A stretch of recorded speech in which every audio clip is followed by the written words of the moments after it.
Hey, tonight we're going to talk about something incredible, what it was like to be one of Napoleon's soldiers during his conquest of Europe. Spoiler, it wasn't easy, but it sure was an adventure. You think your day was rough? Let me tell you about marching 40 miles with 60 pounds of gear on your back while hungry, exhausted and scared.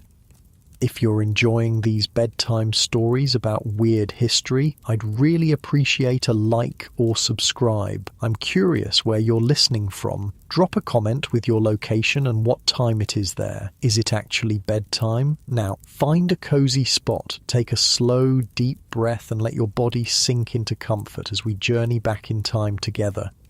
Congratulations, you've just woken up in spring of 1805 in northern France. The good news, you're alive. The bad news, your stomach is already cramping from hunger, and the thin straw mattress you shared with another recruit has left bits of straw stuck to your hair and clothing.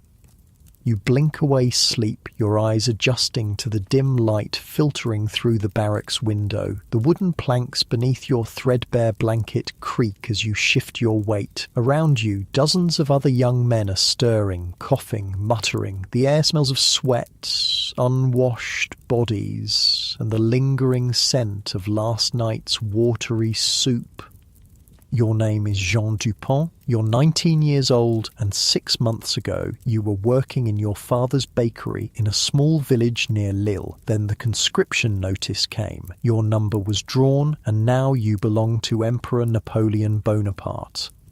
You sit up, wincing as your feet touch the cold floor. Your new boots, the first real leather boots you've ever owned, sit beside your bed. They're stiff and already starting to rub blisters on your heels, but you're one of the lucky ones. Some of the men in your unit have boots with soles so thin they might as well be walking barefoot. The sergeant's voice booms through the barracks. Up, formation in 10 minutes. You scramble to dress, pulling on your white cotton shirt, blue wool trousers, and the short blue jacket with red piping that marks you as a fusilier in Napoleon's infantry. The material is rough against your skin, nothing like the soft clothes your mother used to make. Your fingers fumble with the brass buttons. 6 months ago, you could barely dress yourself in a soldier's uniform. Now you can do it half asleep. As you stand, you feel the weight of yesterday's march in your calves and lower back. 50 kilometers in one day. The sergeant said it was to build character. Your legs say it was torture.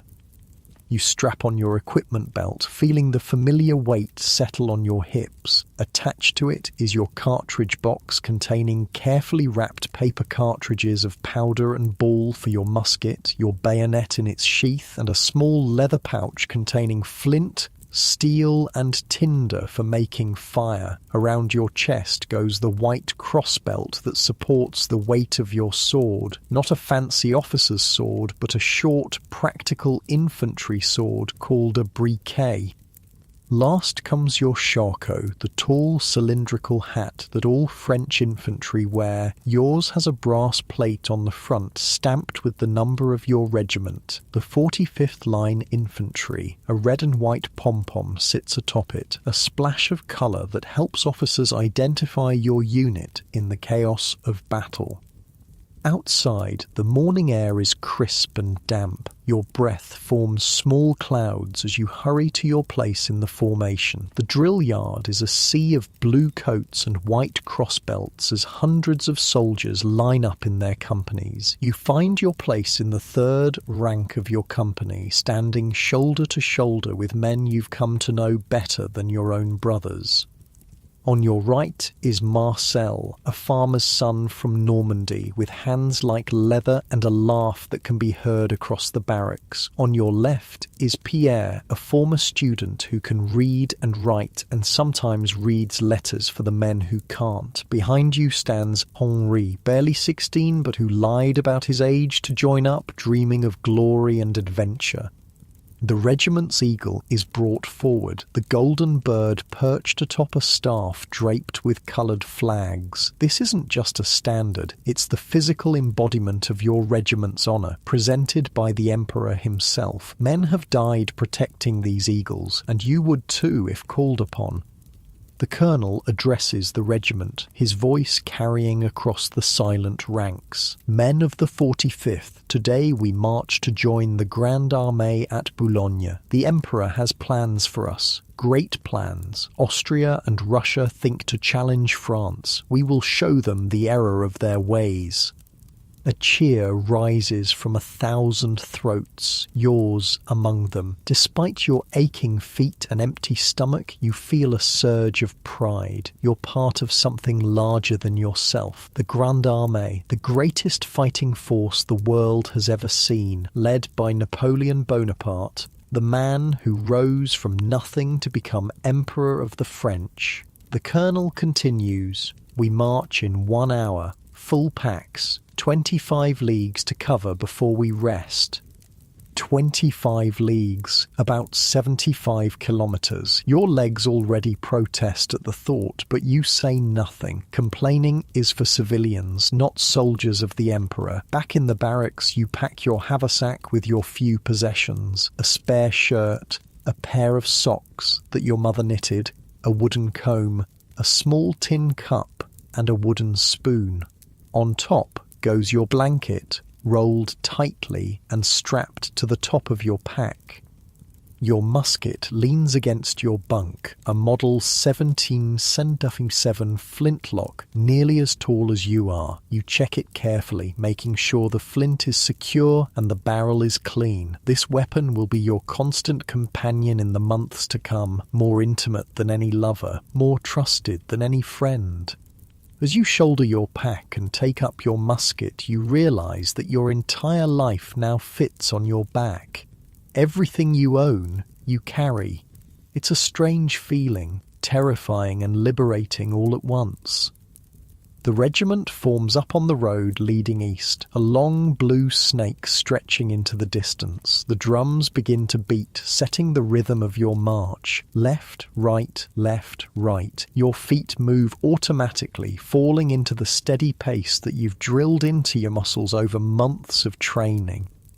At first, the marching is almost pleasant. The morning is cool, your legs are fresh, and the rhythm of hundreds of feet striking the ground in unison creates a hypnotic effect. Men begin to sing, old folk songs mostly, with new lyrics about the emperor and glory and beautiful women waiting in far-off lands. You join in, your voice blending with the others.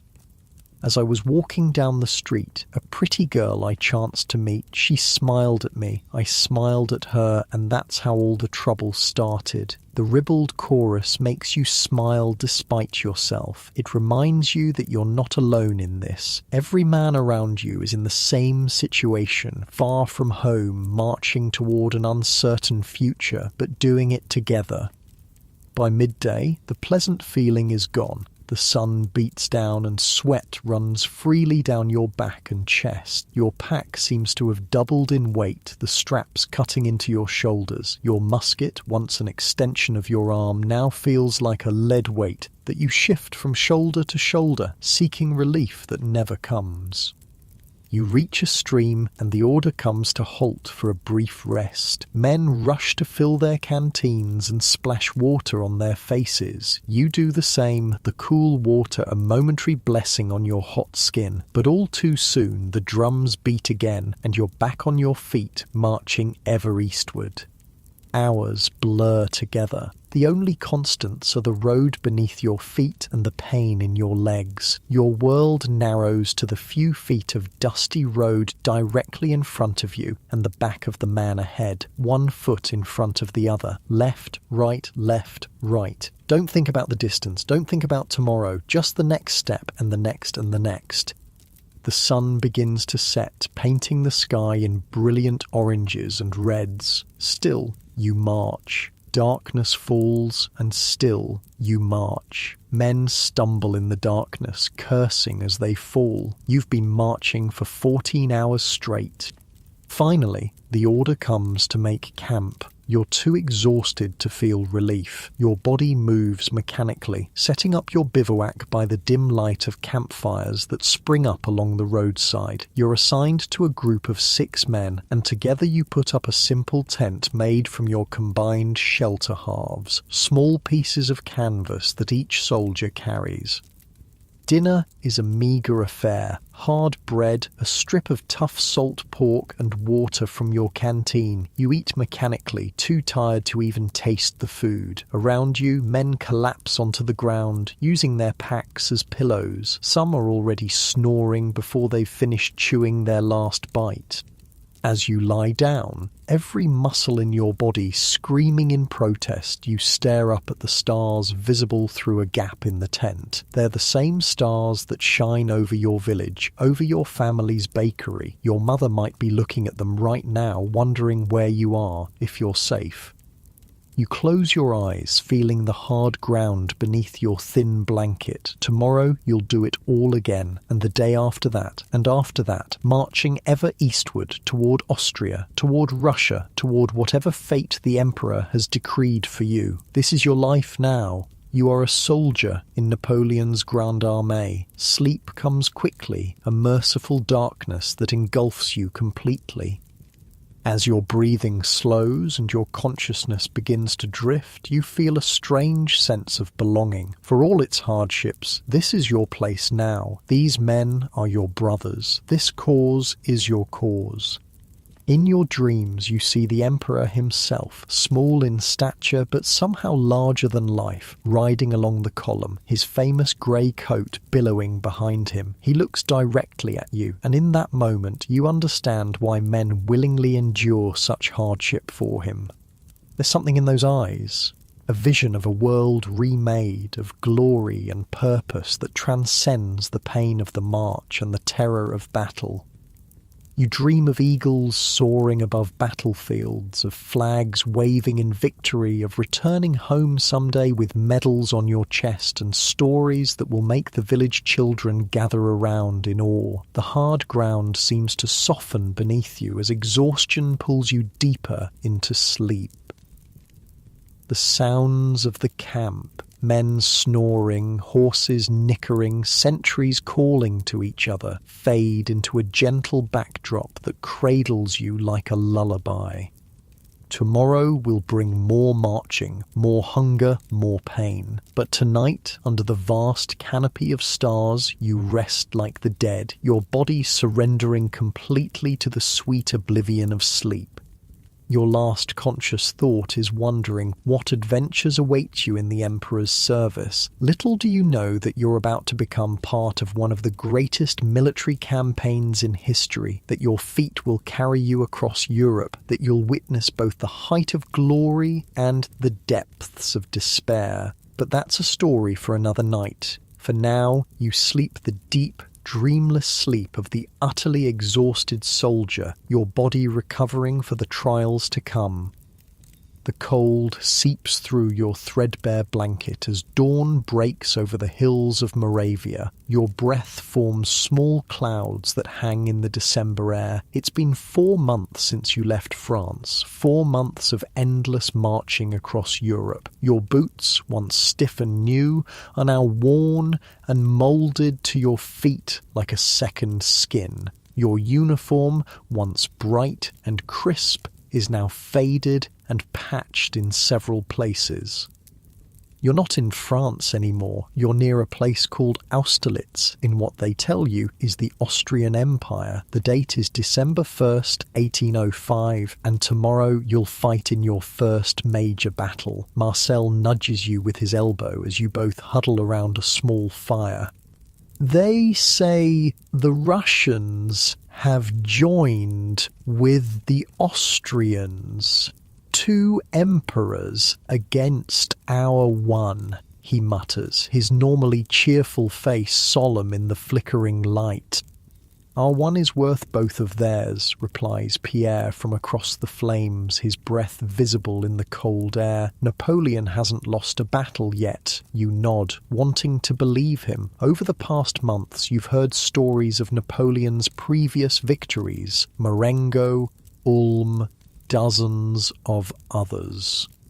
Names that meant nothing to you before have become like scripture to the veterans who recite them around campfires.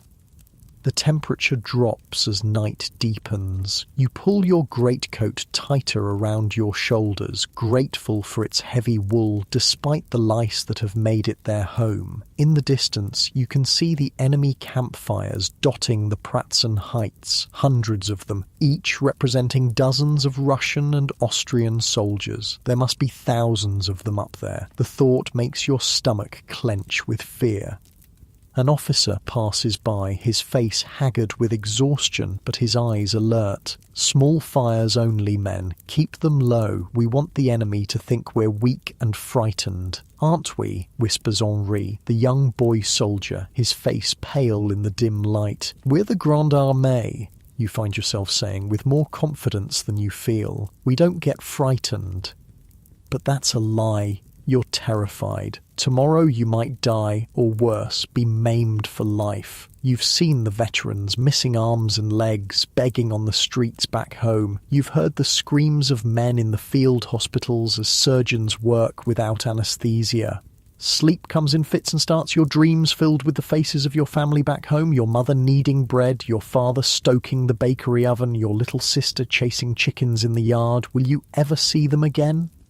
You wake before dawn to the sound of drums beating assembly. The ground is covered in a thick fog that swirls around your ankles as you rise stiffly from your cold bed. Your joints ache from sleeping on the frozen ground, but there's no time to dwell on discomfort.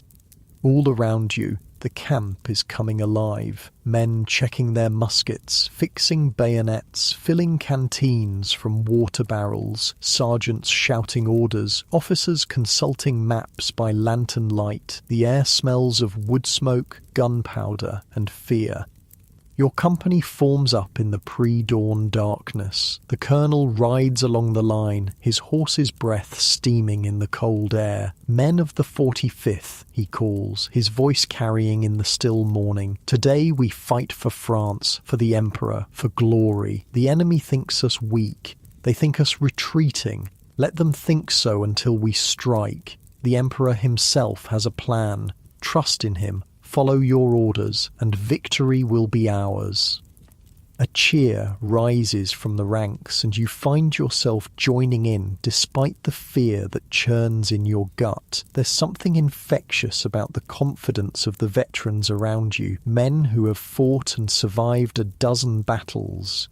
As the eastern sky begins to lighten, revealing a landscape shrouded in dense fog, Napoleon himself rides past your position. Even in the dim light, you recognize him instantly. The small figure in the distinctive grey coat, the famous bicorn hat set at an angle on his head. He's surrounded by a glittering entourage of staff officers, but it's him your eyes are drawn to. There he is, breathes Marcel beside you, l'Empereur. Napoleon pauses, surveying your regiment with a steady gaze. For a brief moment you swear his eyes meet yours, and a strange calm settles over you. This man has led armies to victory across Europe. He rose from nothing to become Emperor of the French. If anyone can lead you through this day, it's him. The Emperor moves on, continuing his inspection of the troops. Behind him, you hear the rumble of artillery being moved into position, the big guns that the infantry both fear and respect. Your sergeant moves along the line, checking each man's equipment. "Cartridges," he barks when he reaches you. 20, Sergeant," you reply, patting your cartridge box. "Flint?" "Sharp and secure, Sergeant." "Bayonet?" You draw the long, triangular blade from its scabbard, displaying it for his inspection.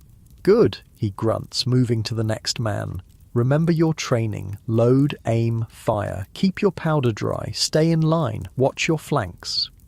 Simple instructions drilled into you over months of training, but will you remember them when the bullets start flying? The fog begins to lift as the sun rises higher, burning off the mist to reveal the landscape around you. You can see the Pratzen Heights more clearly now. See the mass of enemy troops assembled there, columns of infantry in white coats, squadrons of cavalry, batteries of artillery. So many of them, their bayonets gleaming in the winter sun.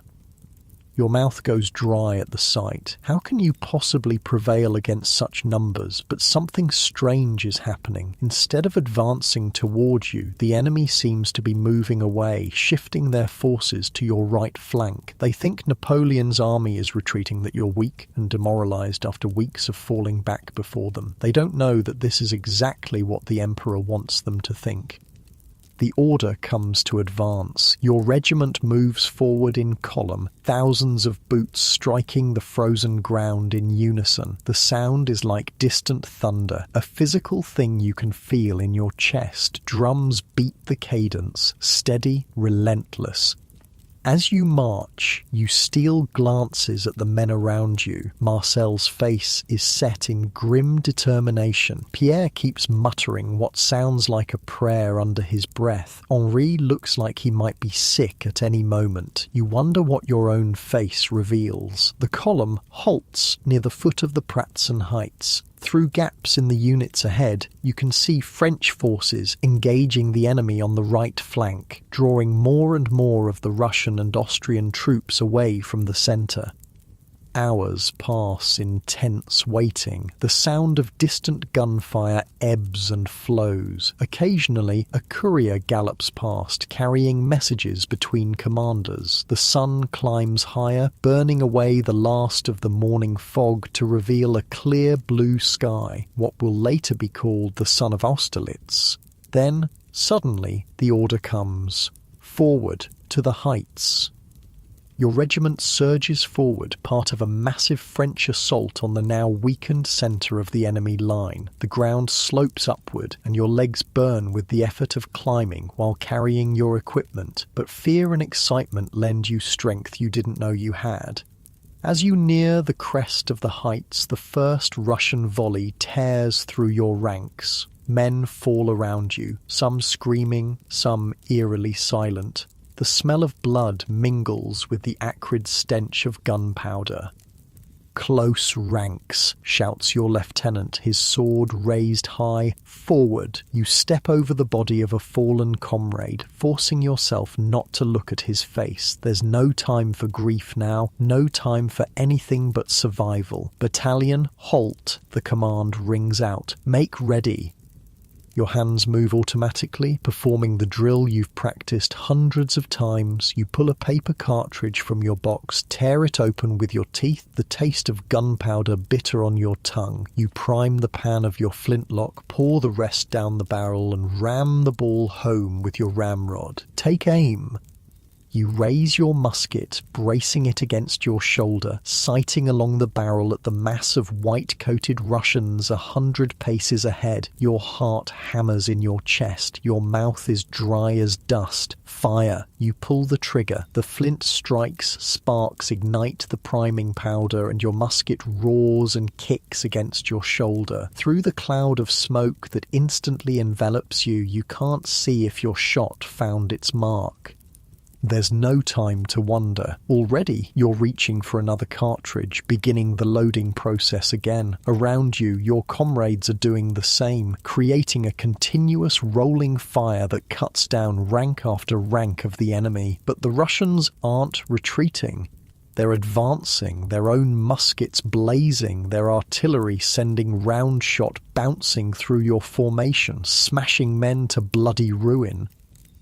"Fix bayonets," comes the order, and the metallic scrape of bayonets being attached to musket barrels ripples down the line. The Russians are close now, close enough that you can see their faces. Men just like you, terrified but determined, fighting for their own emperor, their own country. They fix their own bayonets, longer than yours, deadly steel glinting in the winter sun. "Charge!" With a roar that tears from your throat without conscious thought, you surge forward with your comrades, bayonet levelled. The distance between the lines closes in seconds, and then you're among them, thrusting, parrying, fighting for your life. Your bayonet strikes something solid, a man's chest, and sticks there. You pull the trigger, hoping there's still a charge in your weapon. The musket fires and the Russian soldier falls away, your bayonet pulling free. A blinding pain erupts in your left arm. You look down to see blood seeping through your sleeve, a bayonet thrust that caught you just below the shoulder, but there's no time to tend to it. Another Russian is before you, his musket raised like a club. You dodge the blow, stumbling backward, nearly falling over a body on the ground. Marcel appears beside you, driving his bayonet into your attacker's side. "Watch yourself, baker boy," he shouts over the din of battle. "I won't always be here to save you." The fighting is chaotic, a swirling mass of blue and white uniforms, the air filled with shouts, screams, the crack of muskets, the clash of steel on steel. Time loses all meaning. You exist moment to moment, driven by instinct and training. Then, suddenly, the Russians break. One moment they're fighting desperately, the next they're turning, running, a disorganized mass flowing down the backside of the heights like water. "Forward!" the cry goes up along the French line. "Victory! Forward!" Your regiment surges after the fleeing enemy, but you find yourself unable to move. The wound in your arm throbs with each heartbeat, and now that the immediate danger has passed, you feel lightheaded. Looking down, you see that your sleeve is soaked with blood, and the ground at your feet is spotted with crimson. "Medic!" calls Marcel, appearing at your side again. "We need a medic here!" A man in a dark coat pushes through the ranks, one of the regimental surgeons. He takes one look at your arm and nods. "You'll live. Come with me to the field hospital." Marcel gives your uninjured shoulder a squeeze. "Go get patched up, Jean. We'll finish this without you." The surgeon leads you away from the front line, back down the slope that you fought so hard to climb. Around you, other wounded men are making the same journey, some walking, some carried on stretchers. The more severely wounded cry out with every step the stretcher bearers take. The field hospital is a large tent set up in a protected hollow. Outside, a growing pile of amputated limbs lies in the trampled snow, a grisly testament to the cost of this day's work. The sight of it makes your stomach lurch, but the surgeon leads you past it into the tent. Inside, the air is thick with the smell of blood and the sweet, sickly scent of gangrenous flesh. Men lie on the ground or on makeshift tables, some conscious and moaning, others mercifully unconscious. Surgeons move among them, their aprons stained crimson, working with a speed born of desperate necessity. "Sit there," your surgeon says, pointing to an empty spot on a bench. "I'll be with you when I can." You do as you're told, cradling your wounded arm. Now that you're away from the immediate danger of the battlefield, shock begins to set in. You're shivering, though whether from cold or fear, you can't tell. Hours pass. The sounds of battle continue in the distance, sometimes closer, sometimes farther away. More wounded arrive continuously, the less severely injured like yourself giving way to those with more urgent needs. Finally, as the winter sun begins to sink toward the horizon, the surgeon returns to you. He cuts away your sleeve, exposing the wound, a deep gash that's still seeping blood. "You're lucky," he grunts, examining it. "Clean wound, no fragments, missed the major vessels." He pulls a bottle from his bag and uncorks it. "This will hurt." Before you can prepare yourself, he pours the liquid, strong spirits of some kind, directly onto the wound. The pain is immediate and intense, like fire flowing through your veins. You bite your lip to keep from crying out, tasting blood. The surgeon works quickly, cleaning the wound, then stitching it closed with catgut. Each stitch sends a fresh jolt of pain through your arm, but you endure it silently, watching his skilled hands work. "Keep it clean," he says when he's finished, wrapping a bandage around your arm. "Change the dressing daily. If it turns hot or starts to smell, find a surgeon immediately." He hands you a small packet. "Laudanum for the pain. Use it sparingly." With that, he moves on to the next patient, already forgetting you in the press of work.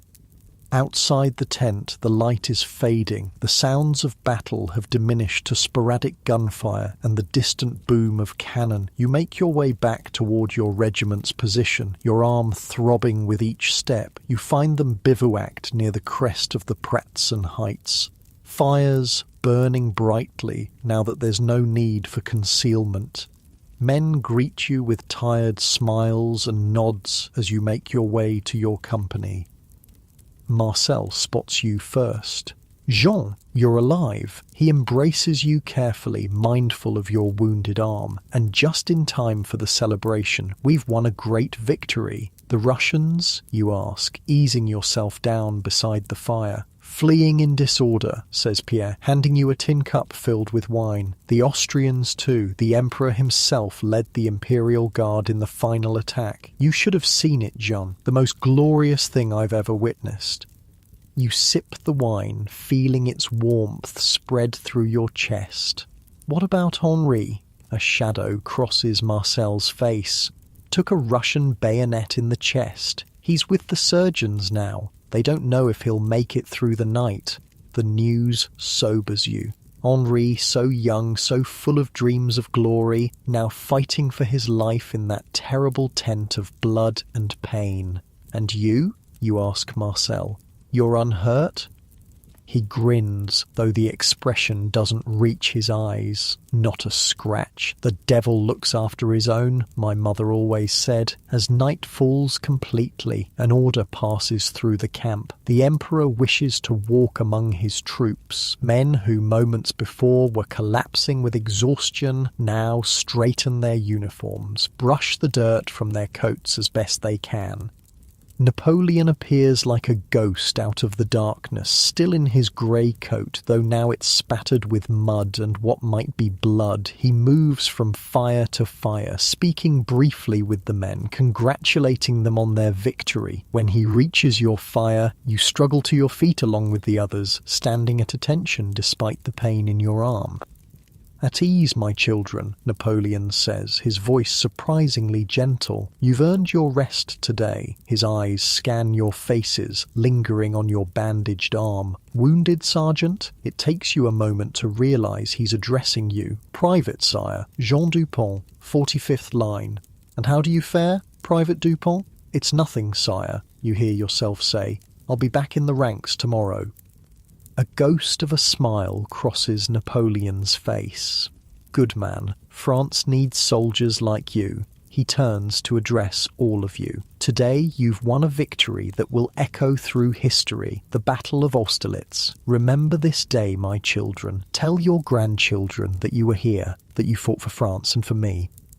With that, he moves on, continuing his tour of the camp. You sink back down beside the fire, strangely moved by the encounter. The Emperor himself spoke to you, remembered your wound, your dedication. "Did you hear that?" Marcel says, his eyes wide. "The Battle of Austerlitz. We're part of history now, Jean." You nod, too tired to speak. The day's events wash over you. The terror of battle, the pain of your wound, the strange exhilaration of survival. Your body aches in places you didn't know could ache. Your mind replays the moments of combat in vivid flashes. The Russian soldier falling away from your bayonet, the near miss of the musket swung like a club, Marcel appearing like a guardian angel to save you. You've killed a man today, perhaps more than one. The thought should trouble you more than it does, but all you feel is a dull relief that it was him and not you. Someone hands you a bowl of hot soup, real soup, with chunks of meat and vegetables, not the watery gruel you've subsisted on for weeks. The army's supply wagons must have caught up, or perhaps this is food captured from the enemy camp. You don't care about its origin, you're just grateful for its warmth and substance. As you eat, officers move through the camp, distributing brandy to the men, a gift from the emperor himself to celebrate the victory. When your turn comes, you take a small sip, feeling it burn all the way down to your stomach. You've never tasted anything so fine. With food in your belly and brandy warming your blood, exhaustion claims you. You spread your blanket on the frozen ground, using your pack as a pillow. The pain in your arm has subsided to a dull throb, whether from the laudanum the surgeon gave you or simply from exhaustion, you can't tell.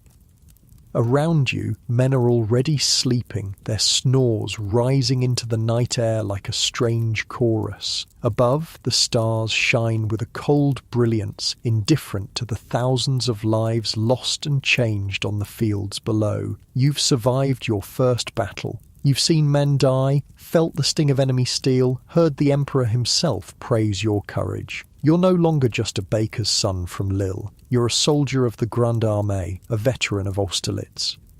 As sleep claims you, your thoughts drift to home, to the bakery with its warm ovens and familiar smells. Will you ever see it again, or will your bones lie bleaching on some distant battlefield like so many others? But those are thoughts for another day. Tonight, you're alive. Tonight, you're victorious. Tonight, you sleep the sleep of the exhausted soldier, dreamless and deep. The last thing you hear before consciousness fades completely is Marcel's voice, soft and thoughtful in the darkness. I wonder where we'll go next. Spain? Prussia? Russia? The Emperor won't stop with Austria. This is just the beginning. Just the beginning. The words follow you down into darkness, a promise and a warning all at once. Your breathing slows, your muscles relax, and the pain of your wound recedes as sleep enfolds you in its merciful embrace. Tomorrow will bring new challenges, new marches, perhaps new battles, but tonight, on the heights of Austerlitz, you rest. The warm summer breeze carries the scent of ripening wheat across the Prussian countryside. You shift your weight against the ancient oak tree where you've stationed yourself, adjusting the corporal's stripes on your sleeve that still feel new and strange after 3 months. Your wound from Austerlitz has healed, leaving only a puckered scar and an occasional ache when rain is coming. It's July 1807, 18 months since that bloody day at Austerlitz. The Grande Armée has marched thousands of kilometres since then, through victories and hardships that have transformed you from a raw recruit into a veteran. You've survived the muddy fields of Jena, where the Prussian army was shattered in a single day. You've endured the bitter cold and carnage of Eylau, where French and Russian forces battled to a bloody stalemate in a snowstorm so thick you could barely see the enemy 20 paces away. And now, after the decisive French victory at Friedland and the Treaty of Tilsit, you find yourself in occupied Prussia, serving as part of the garrison force that keeps the defeated nation under Napoleon's control. Your stomach growls, reminding you that it's nearly time for the midday meal. The local Prussian farmers have been ordered to supply the occupying French forces with food, and while they resent it, their bread is hearty, their sausages flavourful, and their beer strong. It's a far cry from the starvation rations you endured during the winter campaign.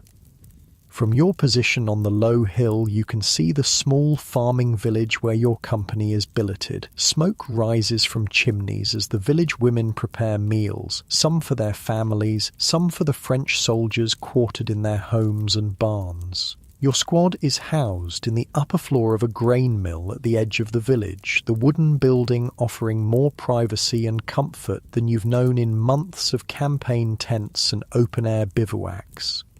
Marcel appears at the bottom of the hill, waving to catch your attention. He's aged in the past year and a half. You all have. His once boyish face is now weathered, a thin scar running along his jawline where a Russian sabre caught him at Eylau, but his grin is the same as ever. "Corporal Dupont!" he calls, emphasising your rank with mock formality. "The captain wants to see you." You straighten up, brushing dirt from your uniform. In the summer heat, you've been permitted to remove your heavy wool coat, serving your guard duty in just waistcoat and shirt sleeves. Now you retrieve the coat from where it hangs on a nearby branch, slipping it on, despite the sweat that immediately begins to form on your back. "Any idea what he wants?" you ask as Marcel falls into step beside you on the path back to the village. "Courier arrived from regimental headquarters," Marcel replies with a shrug. "Brought dispatches. Maybe we're moving out." The thought brings mixed feelings. Part of you has grown comfortable in this peaceful village, away from the constant danger of the battlefield. But another part? A part you scarcely recognize as belonging to the baker's son from Lille. Itches for movement, for action, for the strange camaraderie that only comes in the face of shared danger. The village street is quiet in the midday heat. Chickens scratch in the dust, and a few children peer curiously at you from doorways before being hurriedly pulled inside by watchful mothers. Not all the locals have accepted the French occupation, despite Napoleon's proclamations about bringing liberty and the new order to the German states. Captain Mercier is waiting in the village headman's house, which has been requisitioned as the company headquarters. Maps are spread across a sturdy wooden table, and the captain's orderly is carefully copying something from a dispatch. "Corporal Dupont reporting as ordered, sir," you say, standing at attention.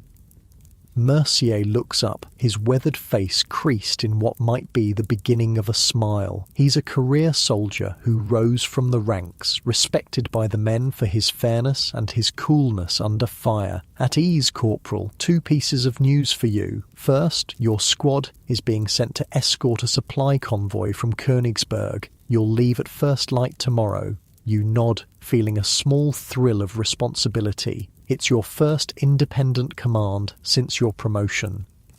"Second," Mercier continues, "mail has arrived." He gestures to a small pile of letters on the corner of the table. "There's one for you." Your heart jumps. Mail from home is rare and precious, especially this far into occupied territory. You step forward to take the letter, recognizing your mother's careful handwriting on the outside. "Thank you, sir," you say, tucking the letter into your coat pocket. "You'll read it in private later." "Choose 4 men for the escort duty," Mercier adds. "The convoy has 6 wagons, mostly ammunition and medical supplies. Should be routine, but stay alert. There are still Prussian partisans operating in the forests." "Yes, sir. Marcel Fournier, Pierre Dubois, François Lefebvre, and Alain Moreau." Good choices. Dismissed. Outside, Marcel is waiting, curiosity written across his face. "Well, are we marching to Russia?" You laugh. "Not yet. Just escort duty for a supply convoy. You, me, Pierre, François, and Alain. We leave at dawn." "Escort duty?" Marcel's face falls in mock disappointment. "I was hoping for something more exciting." "Be careful what you wish for," you reply, thinking of Eylau, the screams of wounded men freezing to death in the snow, the cannonballs bouncing across the frozen ground, shearing off limbs and heads with terrible randomness. "I've had enough excitement to last a lifetime." Back at the mill, you climb the wooden stairs to the loft where your squad is quartered. The space is relatively clean and comfortable. Straw pallets for sleeping, wooden pegs on the walls for hanging equipment, a small hearth for cooking and warmth. After months of sleeping on the ground, it feels almost luxurious. Pierre is there, carefully writing in a small journal. Unlike most of the men in the company, he came from an educated family and can read and write with ease. He often helps the other soldiers compose letters home, a service for which he's paid in small luxuries, a share of wine, a piece of sausage, first choice of sleeping spots. "Mail came," you tell him, pulling out your letter. "Nothing for you, I'm afraid." Pierre shrugs. I wasn't expecting anything. My father made it clear he considers me dead the moment I joined the army. You settle onto your pallet, carefully breaking the seal on your letter. The paper is cheap and rough, but the sight of your mother's handwriting brings a lump to your throat. It's dated 3 months ago. News from another world, another life. The letter begins with family matters. Your sister Marie has married the blacksmith's son. Your father's bakery is doing well despite flour shortages. Your younger brother is apprenticed to a carpenter. Then comes the news of your village. Who has died? Who has been born? Which farms have prospered or failed? Only at the end does your mother mention the war in carefully neutral terms that won't attract the attention of censors. We hear news of the Emperor's victories and pray daily for the safe return of our brave soldiers. The recruiting officer says that many fine young men from our village are serving with honour, though some families have received the news they most feared. The Moreau family held a mass for their son Claude, killed at a place called Eylau. He was your age, Jean, and used to play with you when you were boys. His mother weeps daily. You fold the letter carefully, tucking it into your pack where you keep your most precious possessions. A small wooden cross your mother gave you, a smooth stone from the banks of a river in Austria, a button from a Russian officer's coat taken as a souvenir after Austerlitz. Claude Moreau. You remember him vaguely, a skinny boy with a quick laugh who was good at climbing trees. Now he's just another body in a mass grave in Poland, one of thousands who will never return home. Bad news? Asks Pierre, noticing your expression. Boy from my village died at Eylau, someone I knew as a child. Pierre nods, understanding without need for further explanation. Every man in the Grande Armée has lost friends, comrades, brothers in arms. Death is their constant companion. The rest of the day passes in preparation for tomorrow's mission. You clean your musket, check your cartridges, make sure your squad's equipment is in good order. As corporal, you're responsible for these men now, for their discipline and their lives. At dusk, you gather with Marcel, Pierre, François, and Alain at the village tavern. The owner, a sullen Prussian with a wooden leg from some forgotten war, serves you beer with barely concealed resentment. But business is business, and French coins spend as well as Prussian ones. To escort duty, Marcel says, raising his mug. May it be as boring as possible. To the Emperor, adds François, a fervent Bonapartist who joined the army voluntarily rather than waiting for conscription. May his star continue to rise. To home, says Pierre quietly. May we see it again someday. You all drink to that. Home. Despite the camaraderie, despite the strange pride you've developed in being part of the Grande Armée, home remains the dream that sustains you through each march, each battle, each cold and hungry night. After the tavern, you return to the mill for a few hours of sleep before your dawn departure. But rest doesn't come easily. Your mind is filled with images. Claude Moreau as a boy climbing the tallest tree in your village. Henri, the young soldier from your unit, his chest torn open by a Russian bayonet at Austerlitz. He survived barely, but was sent home an invalid. The faceless Russian soldier who fell to your bayonet in your first battle. You rise before dawn, dressing quietly to avoid waking the others who don't have duty this morning. Outside, the eastern sky is just beginning to lighten, stars still visible overhead. The air is cool and damp with dew, a welcome relief after yesterday's heat. At the edge of the village, the supply convoy is already assembling. 6 heavy wagons drawn by sturdy draft horses. The teamsters, a mix of French army regulars and local civilians pressed into service, check harnesses and wheels by lantern light. Your squad arrives one by one. Marcel, yawning but alert. Pierre, quiet and thoughtful as always. Francois, eager and energetic despite the early hour. Alain, the newest member of your group, a replacement who joined after Eylau, still finding his place among veterans. "Form up," you order. Pleased when they respond immediately, forming a neat line for inspection.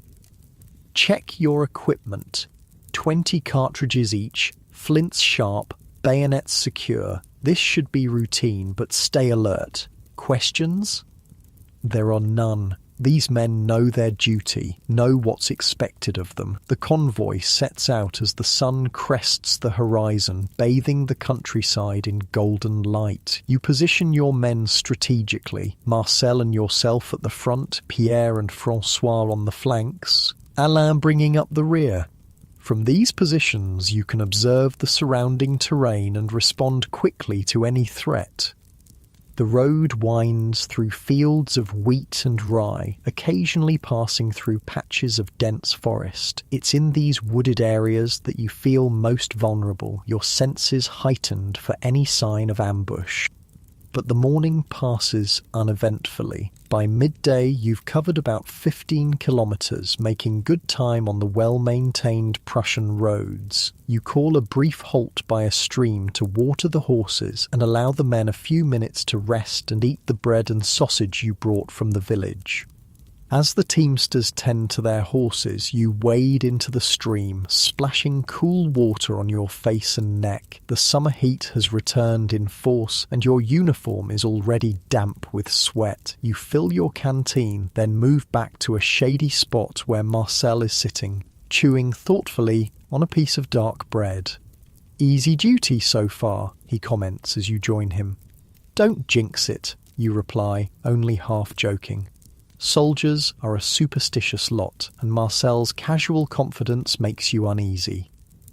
Your instincts prove correct. As the convoy resumes its journey and enters another stretch of forest, a shot rings out from the dense underbrush. One of the teamsters cries out, clutching his shoulder, blood seeping between his fingers.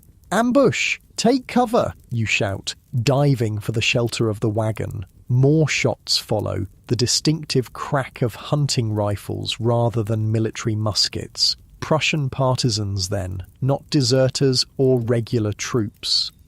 Your men respond with well-drilled precision. Marcel and Francois return fire into the woods while Pierre helps the wounded teamster to safety behind the wagons. Alain moves to secure the horses, preventing them from bolting and leaving you stranded. You estimate there are perhaps 5 or 6 attackers firing from concealed positions among the trees. Their aim is good, but their rate of fire is slow. These are hunting weapons that take time to reload, not the faster-loading military muskets your squad carries. "Marcel, Francois, covering fire," you order. "Pierre, with me. We'll flank them from the left." While Marcel and Francois keep the attackers' heads down with a steady barrage of musket fire, you and Pierre move quickly through the underbrush, circling toward the source of the enemy shots. Your heart pounds in your chest, but your hands are steady. This isn't your first time under fire. You spot them before they see you. 4 men in civilian clothes crouched behind fallen logs and trees, reloading their rifles. From their rough clothing and weathered faces, they appear to be local farmers or woodsmen, not trained soldiers. You raise your musket, taking careful aim at the nearest partisan. The man is young, perhaps no older than you were when you joined the army. For a brief moment you hesitate, remembering Claude Moreau, remembering all the young men who will never return home. Then the partisan raises his rifle, aiming at something beyond your field of vision, perhaps Marcel or Francois, still providing covering fire from the road. You squeeze the trigger, your musket roars, smoke momentarily obscuring your vision. When it clears, the young partisan is on the ground, motionless. Pierre fires a moment later, and another attacker falls. The remaining two partisans, seeing their comrades down and their position compromised, throw down their weapons and raise their hands in surrender. "Don't shoot," one calls out in broken French. "We surrender." You advance cautiously, keeping your bayonet levelled at the surrendering men. They're older than the two you shot, one with grey in his beard, both with the calloused hands of labourers. "Bind them," you order Pierre, who produces rope from his pack. "We'll take them back to the village for questioning." The skirmish has lasted less than 10 minutes. When you return to the convoy, you find the wounded teamster being tended by Alain, who has some skill with bandages. The man's injury isn't life-threatening. The ball passed clean through his shoulder without hitting bone or major vessels. "They're just farmers," Marcel says quietly as you inspect the captured weapons. Old hunting rifles, well maintained but nothing like military arms. Probably had their crops requisitioned one too many times. You nod, feeling a complex mix of emotions. These men were trying to kill you and your comrades, yet you understand their desperation. The French occupation has not been gentle on the local population, despite the Emperor's lofty proclamations about liberty and the rights of man. The rest of the journey passes without incident. You reach Königsberg by nightfall, delivering the supplies to the French garrison there and turning your prisoners over to the military police. Their fate isn't your concern, though you suspect it won't be pleasant. Resistance to the Emperor's rule is dealt with harshly. The garrison commander provides your squad with quarters for the night, actual beds in a converted schoolhouse, a luxury you haven't experienced since leaving France. There's hot food in the mess hall and even wine, a rare treat for common soldiers. After dinner, you find yourself unable to sleep despite the comfortable bed. The events of the day keep replaying in your mind. The crack of rifles, the young partisan falling to your shot, the surrender of the older men. You slip out of the barracks, finding a quiet spot in the garrison courtyard where you can be alone with your thoughts. The night is clear, stars scattered across the sky like diamonds on black velvet. Somewhere to the west lies France, your home, your family. Somewhere to the east lies Russia, a vast empire that many say will eventually come into conflict with Napoleon's ambitions. And here you are, a baker's son from Lille, caught in the currents of history, carried far from home by forces you can barely comprehend. A century passes, nodding to you but asking no questions. The corporal's stripes on your sleeve grant you certain privileges, including the freedom to move about the garrison without challenge. Your thoughts turn to the future. How long will this war continue? How many more battles will you fight? How many more men will you kill before you can return home? Or will you, like Claude Moreau, never see France again? The Emperor has been victorious so far, but each victory seems to lead only to another campaign, another enemy, another battlefield. Austria, Prussia, Russia, great powers falling one by one before Napoleon's military genius. But how long can it last? How long can France sustain this endless warfare? These are questions above your station, concerns for generals and politicians, not for a corporal in the infantry. Your world is smaller, your squad, your company, the few feet of ground around you in battle, that's where your responsibilities lie. You return to the barracks, slipping quietly past the sleeping forms of your comrades. Marcel snores softly, one arm flung over his face. Pierre lies motionless, his breathing so light you can barely detect it. François mumbles in his sleep, perhaps dreaming of glory or of home. Alain, the newest member of your group, sleeps curled on his side like a child, vulnerable in a way he never allows himself to appear when awake. These men are your responsibility, your brothers in arms. Whatever comes, whatever new campaigns, whatever distant battlefields, you'll face it together, just as you've faced everything since that first march from the barracks in France. You settle onto your bed, feeling the exhaustion of the day finally overtaking your restless thoughts. Tomorrow, you'll begin the journey back to your village garrison, another small mission completed in the vast machinery of Napoleon's empire. As sleep claims you, your last conscious thought is a memory, not of battle or bloodshed, but of standing on a hill overlooking your home village as a boy, watching the sunset paint the distant fields gold and crimson, feeling the warm summer breeze against your face. Much like the breeze that greeted you this morning in Prussia, so far from home. Your breathing slows, your muscles relax, and for a few precious hours you escape the reality of war, of occupation, of responsibility. In your dreams, you're simply Jean Dupont, a baker's son from Lille, with flour on your hands instead of gunpowder, the smell of fresh bread replacing the acrid scent of musket fire, and the only sounds the gentle voices of your family instead of the harsh commands of sergeants and the screams of wounded men.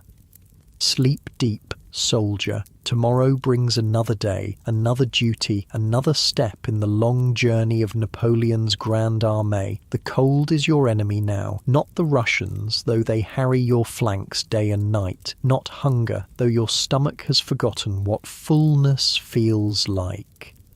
Not even the broken remnants of discipline that once made the Grande Armée the most formidable fighting force in Europe. No, it's the cold that will kill you, the cold that seeps through your tattered greatcoat, that freezes the tears on your cheeks, that turns your breath to ice in your beard, the cold that has already claimed thousands of your comrades, their frozen bodies lining the long road from Moscow to salvation. November 1812, the retreat from Russia, the end of dreams. Your breath clouds in front of your face as you trudge forward, one foot in front of the other, each step an act of will. Your boots are falling apart, wrapped in strips of cloth torn from the uniforms of the dead. Your fingers, stuffed into mittens made from scraps of a horse blanket, have long since lost all feeling. The stump where your left little toe used to be before frostbite claimed it throbs with each step. Sergeant Jean Dupont, 45th Line Infantry, veteran of Austerlitz, Jena, Eylau, Friedland, Wagram, and a dozen smaller engagements. 7 years in the Emperor's service. 7 years that have transformed you from a baker's boy into a soldier, a leader of men, a survivor. But this frozen hell may be where even your luck finally runs out. Keep moving, you tell the small group of men who follow you, the remains of what was once your squad, plus stragglers who've attached themselves to any leader who still seems to have purpose. Stop moving and you die. Marcel, still beside you after all these years, nods grimly. His once youthful face is now gaunt and weathered, a thick beard crusted with ice concealing the scar along his jawline. The only man left from your original unit. He's more brother than friend now. Your histories intertwined through blood and fire and suffering. How far to the Berezina? He asks, his voice cracked and dry. 3 days' march, if we can keep this pace. You don't add, if the Cossacks don't catch us, or if another blizzard doesn't hit, or if we find food somewhere. Those fears are unspoken but understood by every man here. You look back at your ragged column, 15 men where once you commanded 40. Some are veterans like yourself, men who followed the Eagles across Europe. Others are newer recruits, boys who joined the Grande Armée at its height of glory, never imagining they would see its nadir. All are half-starved, frostbitten, exhausted beyond human endurance, yet somehow still moving forward. Among them is Pierre Dubois, the educated soldier who once kept a journal of your campaigns. He no longer writes. His journal was sacrificed weeks ago to start a fire on a particularly bitter night. His fingers, once so nimble with a pen, are now blackened with frostbite. He'll lose at least 3 of them if he survives to reach a field hospital. When did it all go wrong? Was it the fire that consumed Moscow just as you thought you'd found shelter for the winter? Was it the Emperor's fateful decision to delay the retreat until October when the Russian autumn was already giving way to winter? Or was it earlier when Napoleon decided to invade this vast, unconquerable country in the first place?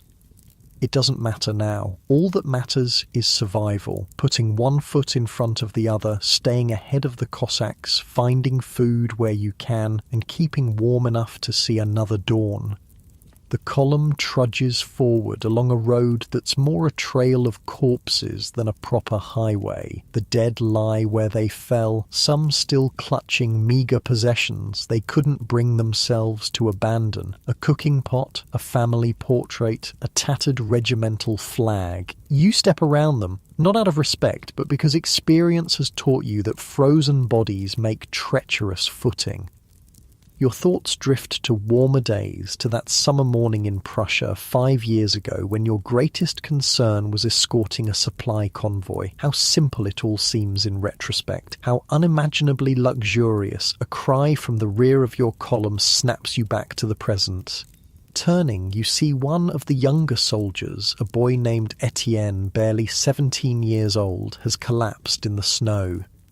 Keep moving, you order the others as you backtrack to the fallen soldier. Marcel follows, of course. He always does. Etienne's eyes are closed, his breathing shallow. Not dead yet, but close. The cold takes men like this, sapping their strength until they can no longer go on, then lulling them into a final sleep from which they never wake. Up, you command, hauling the boy to his feet with strength you didn't know you still possessed. On your feet, soldier. The Emperor is watching. A lie, of course. Napoleon is far ahead with what remains of the Imperial Guard, the elite troops still maintaining some semblance of military order. The rest of the Grande Armée is a broken, desperate mass, stretching for miles along the frozen road. Etienne's eyes flutter open. Can't go on, he mumbles through cracked lips. You can and you will, you tell him, your voice harsh with desperation. You've seen too many men die to lose another. Marcel, help him walk.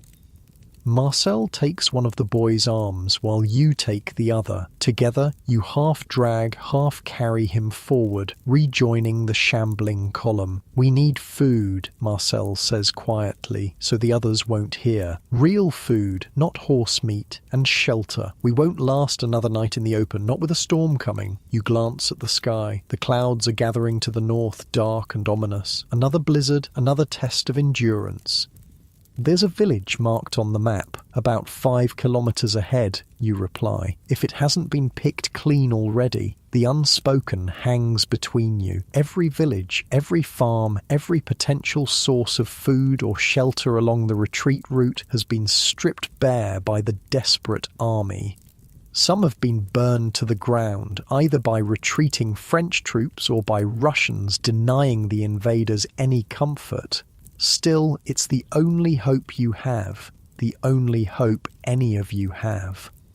We'll make it, Marcel says, and you're not sure if he's trying to convince you or himself. We've made it this far. The wind picks up as the afternoon wears on, carrying the first flakes of snow, harbingers of the storm to come. Your pace quickens as much as exhaustion allows, the promise of shelter, however slight, driving you forward. The village, when you finally reach it in the fading light, is a collection of simple wooden houses clustered around a small stone church. Smoke rises from a few chimneys, a promising sign. Where there's fire, there might be food. Where there's fire, there's warmth. But you're not the first to arrive. Other stragglers from the Grande Armée are already here, some begging for scraps at doors that remain firmly closed, others breaking into abandoned houses or barns. The villagers who haven't fled have barricaded themselves in, protecting what little they have from the desperate soldiers. You gather your men in the shadow of the church. We need food and shelter, you tell them, your voice low. But we are still soldiers of France, not bandits. We do not steal from civilians. We do not harm the innocent. It's a principle you've clung to throughout the campaign, even as you've watched others abandon all restraint, all humanity. You've seen what desperation can do to men, good men, men who in peacetime would never harm another soul. You've seen them transform into animals fighting over scraps, killing for a loaf of bread or a warm coat. You will not let your men become that, not while you still draw breath. Marcel, Pierre, with me, you order. The rest of you, wait here. Stay together. If Cossacks come, fire 3 shots in quick succession and fall back to the church. The village headman's house is the largest in the settlement, a 2-story wooden structure at the village centre. You approach openly, your hands visible, trying to appear as unthreatening as 3 armed, bearded, half-starved soldiers can. You knock on the door, no response. You knock again, harder. Finally, a voice from within, speaking Russian, a language you've picked up fragments of during the long campaign. Go away, nothing for you here, you respond in your broken Russian, the words feeling strange on your tongue. We have wounded, need shelter from storm, can pay. This last part is a lie. You have nothing of value except your weapons, and those you will never surrender. But desperation makes liars of even the most honest men. A long silence. Then the sound of a bolt being drawn back. The door opens a crack, revealing the weathered face of an old man, his eyes wary beneath bushy white brows. "How many?" he asks in halting French, surprising you. 15 men, you reply. 1 wounded badly. We need shelter for the night. Food, if you can spare it. We'll be gone by dawn. The old man studies you for a long moment, perhaps seeing something in your face that convinces him you're not like the other desperate soldiers who've passed through his village. "The barn," he says finally, gesturing to a structure behind his house. "Not the house. Too many of you. I bring food, but not much. All have little now."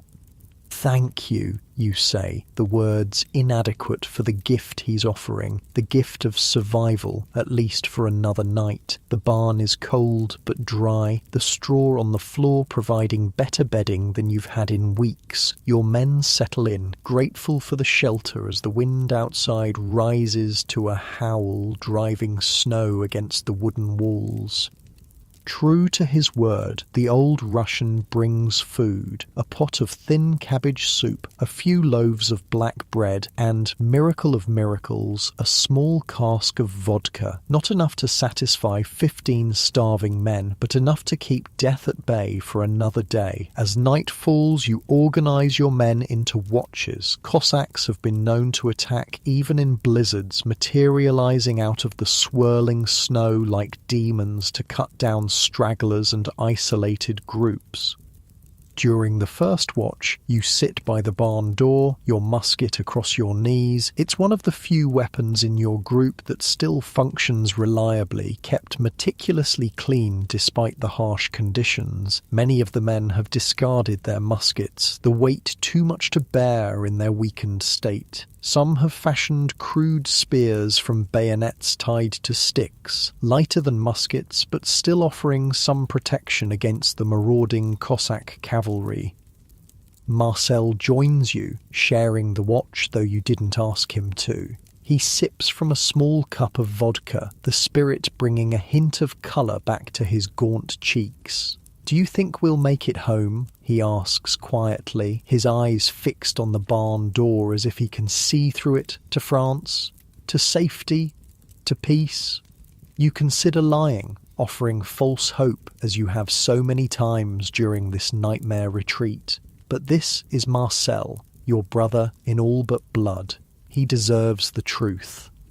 Or some of us will, you reply. Not all, maybe not even most, but some. He nods, accepting this. I keep thinking of that baker's shop in Lille, your father's place. Remember how you told me about the smell of fresh bread every morning? I dream about that smell now.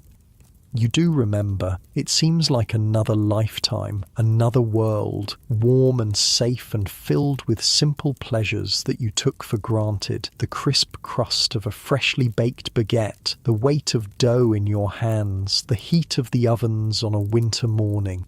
If we make it back, you say, allowing yourself a rare moment of hope, I'll bake you the best loaf of bread you've ever tasted. Marcel smiles, the expression transforming his haggard face, briefly revealing the young farmer's son who joined the army with you 7 long years ago. I'll hold you to that, Jean Dupont. The night passes without incident, the blizzard keeping even the Cossacks at bay.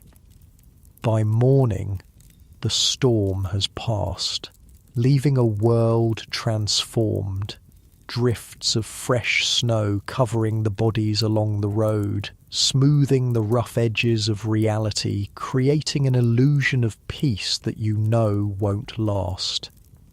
Your men are stronger after a night under shelter, the meagre food and rest restoring some small measure of vitality. Even Etienne seems improved, his eyes clearer, his steps more certain as you form up to continue the march. You thank the old Russian, offering him the one thing of value you possess, a small golden locket containing a lock of your mother's hair given to you when you left home. He refuses, pushing your hand away.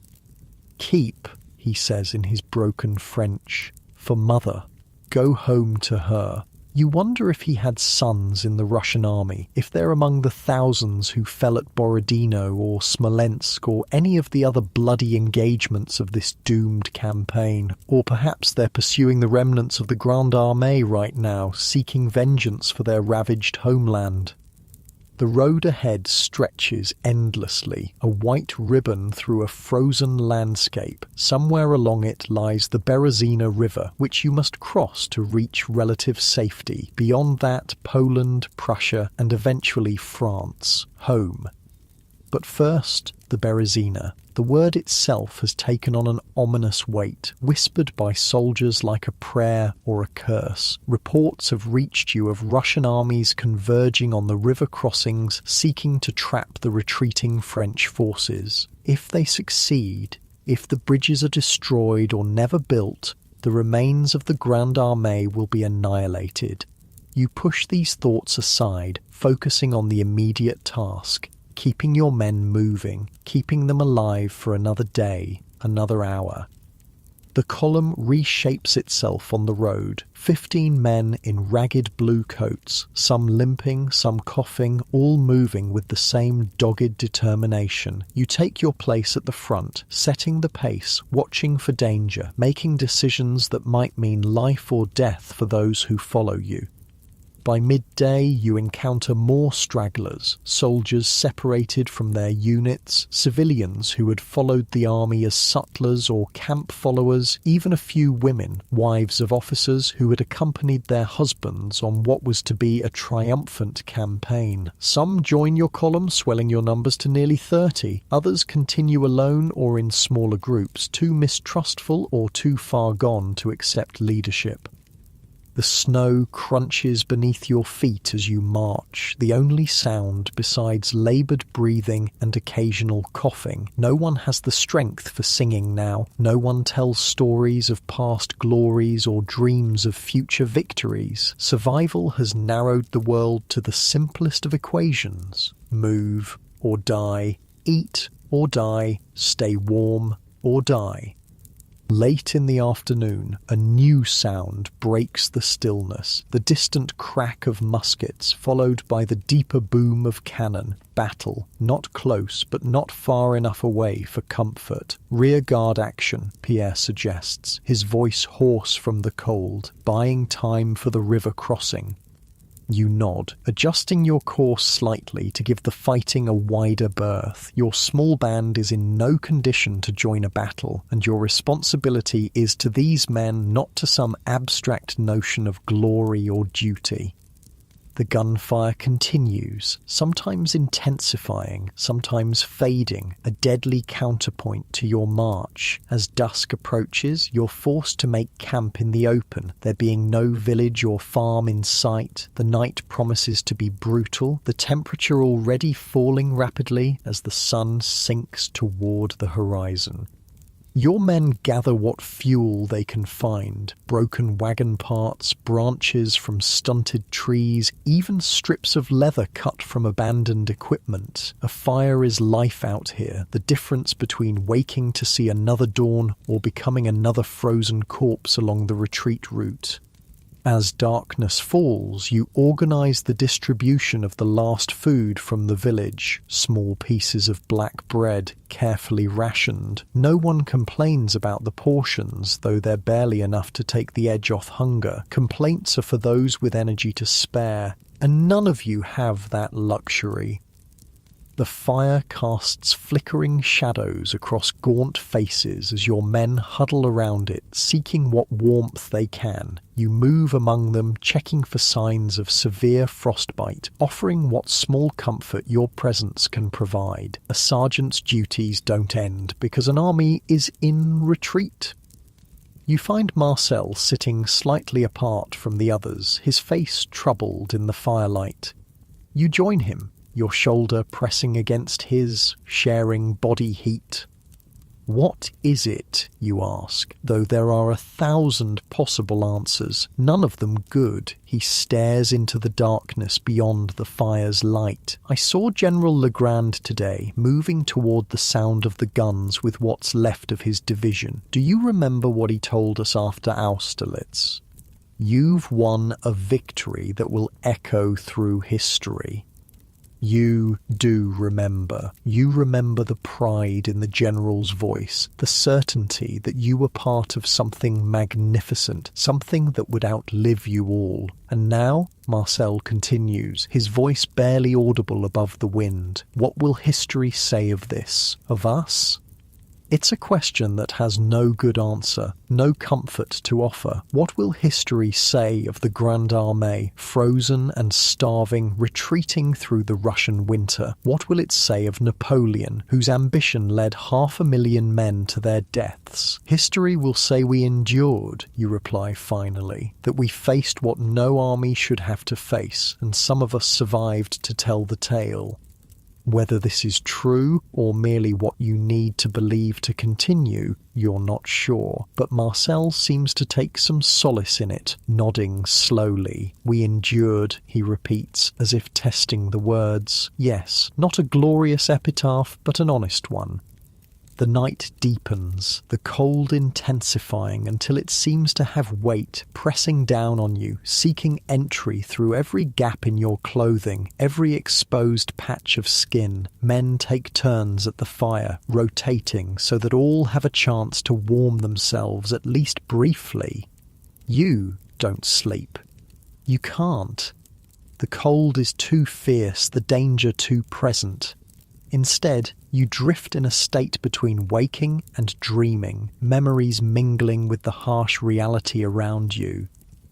You see your father's bakery, warm and fragrant. You see the fields of Austerlitz, where you received your first wound and first glimpsed the Emperor himself. You see the Prussian village where you served as part of the occupation force, a time that now seems idyllic in comparison to your current circumstances.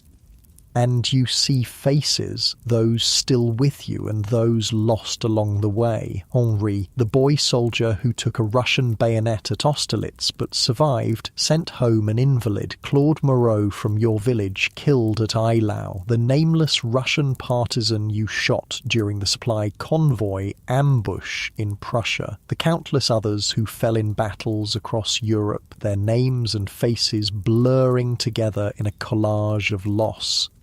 Dawn finds you still awake, your eyes burning with exhaustion, your body stiff with cold. The fire has died down to embers, no longer providing meaningful heat. Around you, your men stir, those who have survived the night rising painfully to their feet, preparing for another day of marching, another test of endurance.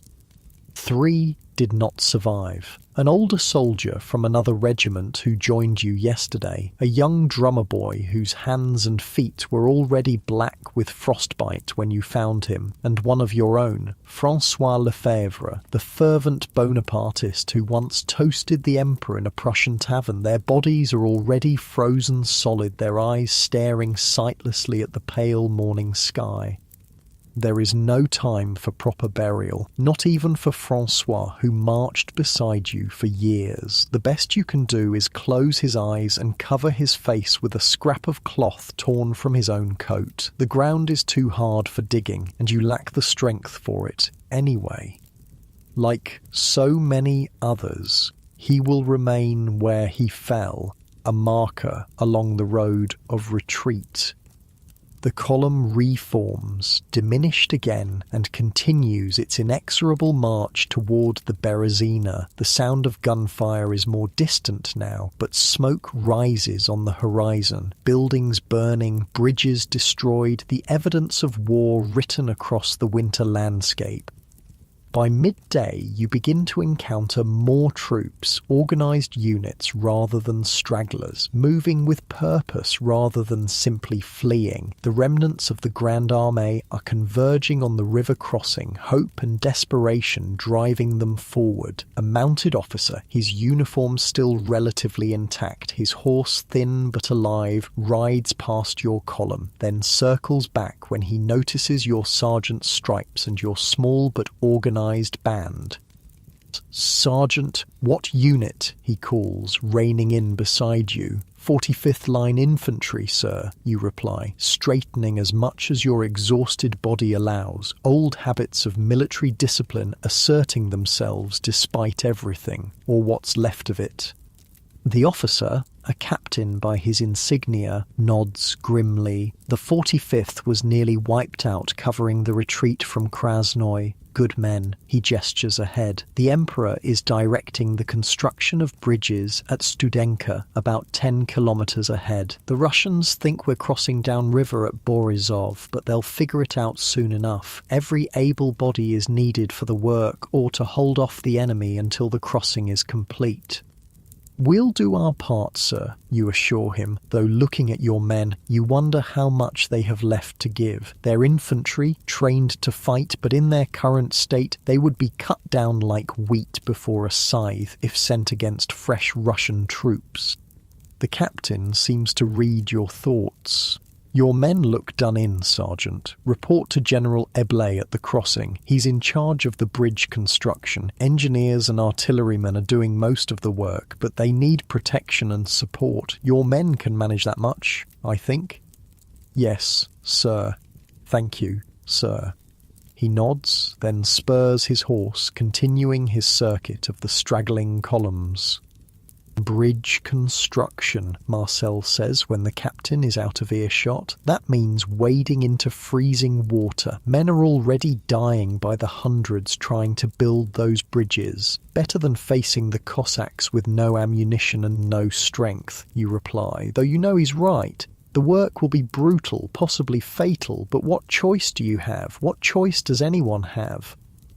The column continues, moving a little faster now that there's a specific destination, a concrete goal beyond simple survival. Even Pierre, his frostbitten fingers wrapped in dirty bandages, seems to have found a reserve of determination. "We'll cross the Berezina," he says, his voice stronger than it's been in days. "We'll cross, and then it's a straight march to Poland, to safety, to warm beds and real food." You don't remind him of the hundreds of kilometres still to cover after the river, the Russian armies still pursuing, the winter that shows no sign of relenting. Let him have this hope. Let all of them have it. Hope is as necessary as food or warmth now.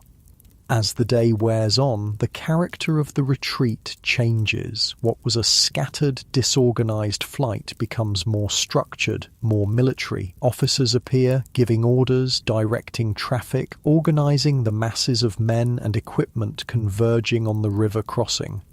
The Emperor's presence is felt, if not seen. His will imposing order on chaos. His genius finding a way forward where none seemed to exist.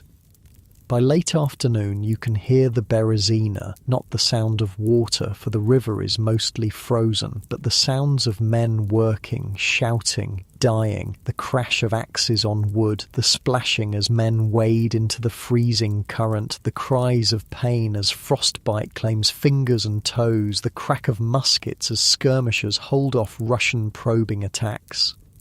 You crest a small rise, and there it is, the Berezina, a ribbon of ice and black water cutting across the white landscape. 2 bridges are under construction, one for troops, one for the artillery and wagons that still remain. Men swarm over them like ants, adding planks, lashing logs together, working with desperate energy because they know that these bridges are the only path to survival.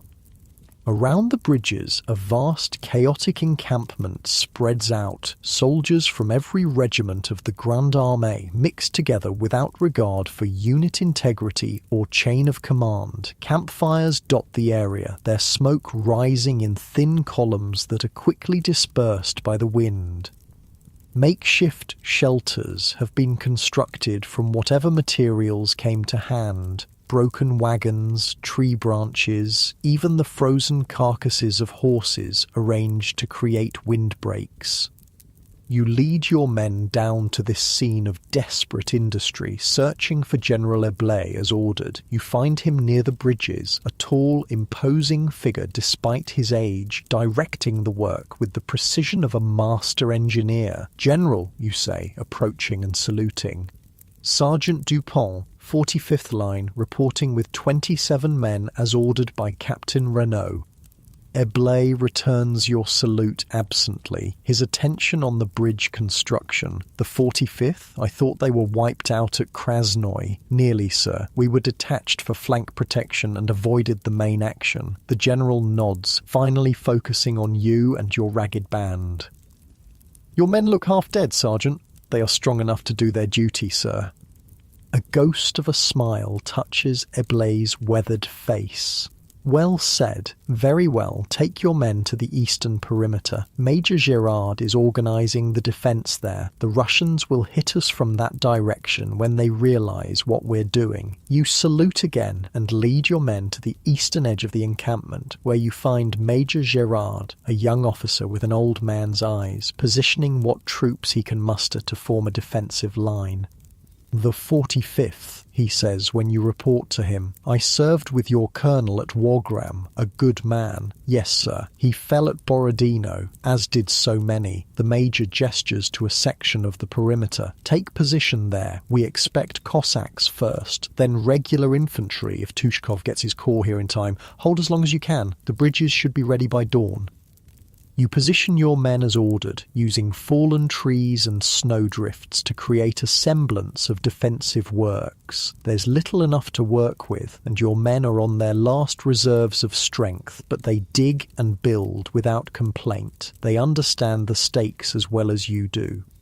As darkness falls, fires are lit along the perimeter, not for warmth, though that's a welcome side effect, but to illuminate the approaches so that attacking Russians can be seen. Ammunition is distributed to those who still have functioning weapons. Your men receive 5 cartridges each, a pitifully small amount for what might be a prolonged engagement. Marcel takes position beside you, his musket resting on a log aimed at the darkness beyond the firelight. "So this is it," he says quietly. "The Berezina, the river of death, the river of life," you correct him. "If we cross it." He nods, accepting the correction. "If we cross it."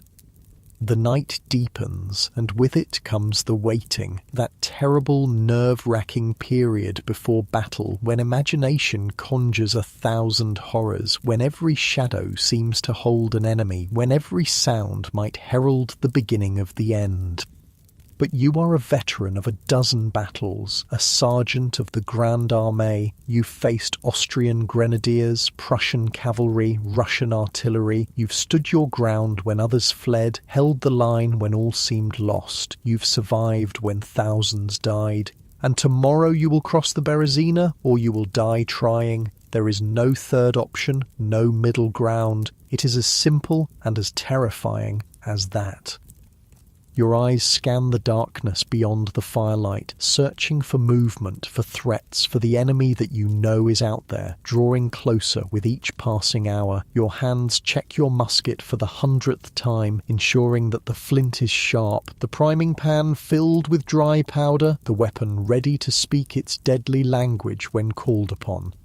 Beside you, Marcel does the same, his movements a mirror of your own, the product of years of drill and discipline. Beyond him, Pierre keeps watch, despite his injured hands, his aristocratic education forgotten in the simple, brutal necessity of survival. The others, stragglers, survivors, men whose names you barely know but whose lives are now entrusted to your leadership, form a thin line between the encampment and the Russian forces gathering in the darkness.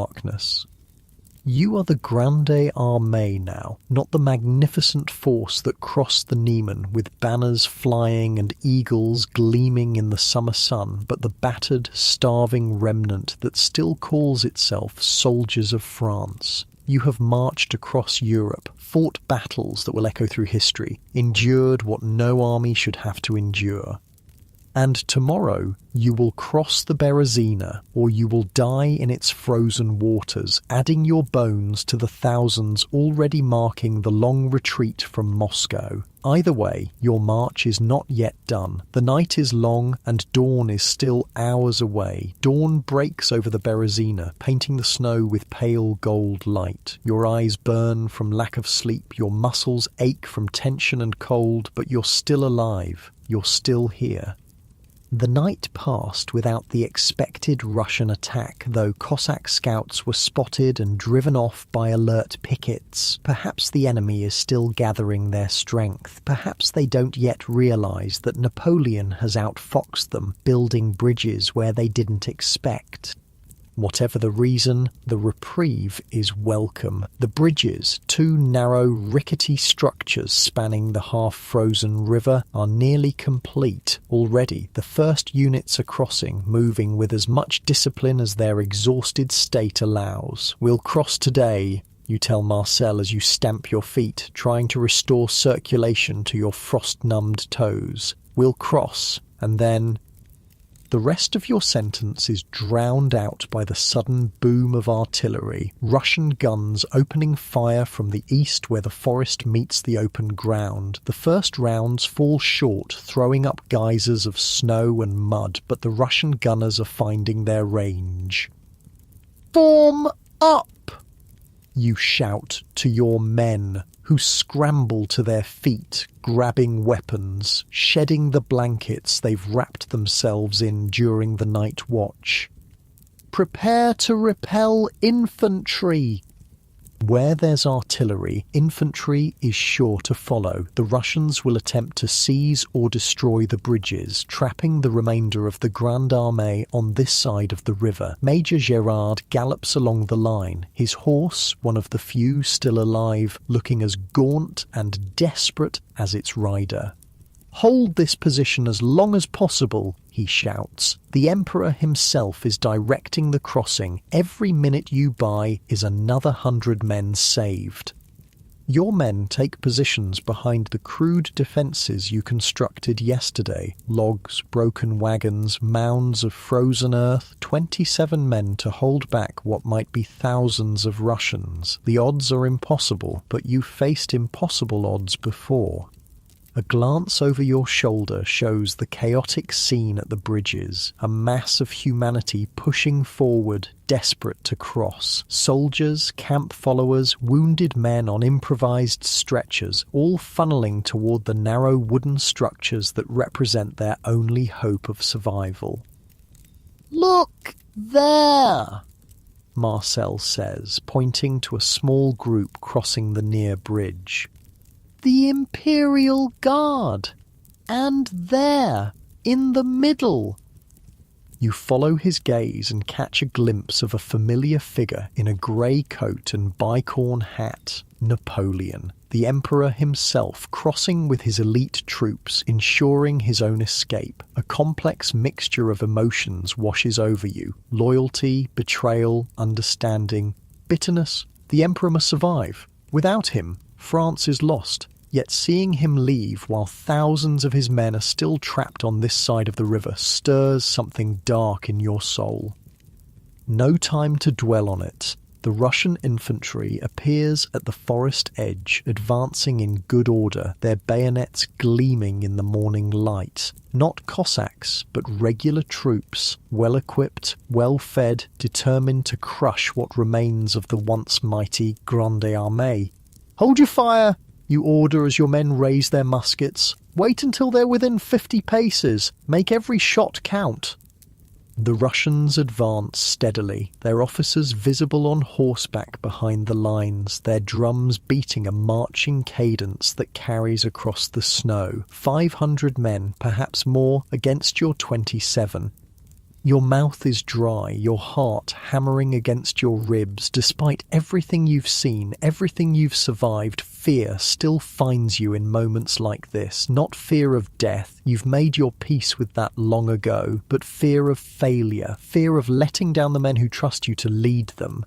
"Steady!" you call as the Russians draw closer. 40 paces, 30. "Ready!" Your men level their muskets, each choosing a target. You hear the soft click of flintlocks being cocked, the rustle of men shifting position for better aim. Fire. 27 muskets roar as one, sending a volley of lead into the advancing Russian ranks. Men fall, their blood staining the snow. Gaps appear in the Russian line, quickly filled as officers shout commands.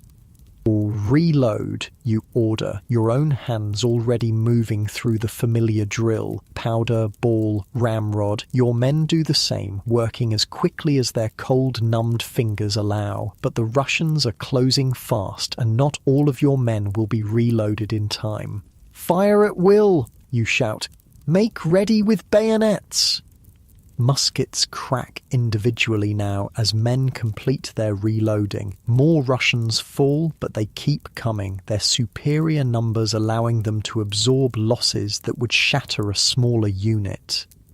The first wave hits your makeshift defences like a human tide. You thrust your bayonet into the chest of a Russian infantryman who looks barely old enough to shave, feeling the sickening resistance as the steel penetrates flesh and bone. He falls back, blood fountaining from the wound, his eyes wide with surprise. No time to think. Another takes his place, thrusting his own bayonet at your face. You parry with your musket, the two weapons clashing with a metallic ring. Beside you, Marcel grapples with a burly Russian sergeant, their breath clouding in the cold air as they struggle for dominance. The world narrows to this moment, this fight, this desperate struggle for survival. You're no longer Sergeant Dupont of the 45th Line Infantry. You're not even French. You're just a man fighting to live another day, to draw another breath, to see another sunrise. A Russian officer appears in the melee, his sabre flashing as he cuts down one of your men. You raise your musket to fire, but the flint fails to spark. Damp powder, the bane of winter warfare. Discarding the useless firearm, you draw your short infantry sword, a weapon you've rarely used in actual combat. The officer sees you coming and turns to meet your charge, his sabre a gleaming arc as it descends toward your head. You parry, the impact jarring your arm to the shoulder. He's stronger than you, better fed, not weakened by months of starvation and exposure. Under normal circumstances, he would cut you down in seconds. But these are not normal circumstances. You are a survivor of the Moscow retreat, a veteran of a dozen battles, a man who has endured what would kill most men 10 times over. You feint left, then drive your sword into the officer's side as he moves to block the feint. He gasps, his eyes widening in shock. You withdraw the blade and thrust again, this time finding his heart.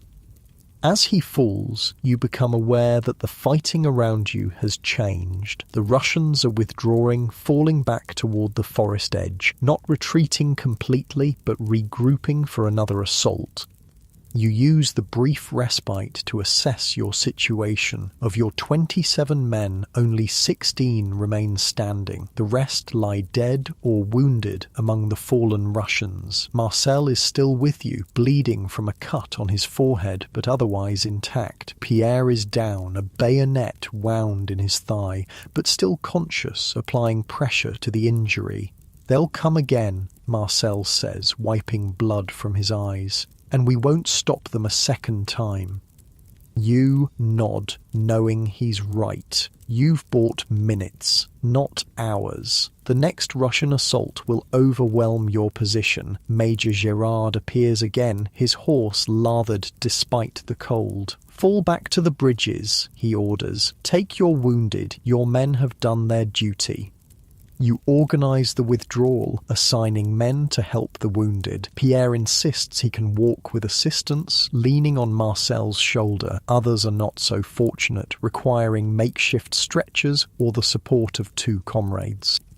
The approach to the bridges has become even more chaotic in the hours since dawn. Thousands of soldiers and civilians press forward, the crowd becoming denser and more desperate as it funnels toward the narrow crossings. Officers try to maintain order, but their commands are lost in the cacophony of voices, the cries of the wounded, the distant thunder of Russian artillery. "Stay together," you shout to your men as you join the press. "Lock arms, don't get separated." Your small band forms a human chain, each man gripping the coat or belt of the man in front, creating a single entity that moves through the crowd like a snake. You're at the head, forcing a path forward, using your sergeant's authority to clear the way where possible, your shoulders and elbows where it's not. The crowd surges and shifts, a living thing with its own terrible momentum. Men who fall are trampled underfoot. Those too weak to keep up are pushed aside. You see a woman clutching a small child, both of them dangerously close to being crushed against a broken wagon. Without thinking, you reach out, pulling them into your group, adding them to your chain of survivors. "Thank you, Sergeant," the woman gasps, her face gaunt with hunger but her eyes still bright. "God bless you." The first bridge is reserved for the Imperial Guard and the artillery, the second for infantry and civilians. Your group joins the mass of humanity funneling towards the latter, moving inch by painful inch. Russian artillery continues to fall around the crossing site, adding to the panic. A shell lands near the entrance to your bridge, sending bodies flying, creating a momentary gap that your group surges into, gaining precious ground. And then you're on the bridge itself, the rough planks swaying beneath your feet, the black waters of the Berezina visible through gaps in the flooring. The structure creaks and groans under the weight of so many bodies, threatening to collapse at any moment.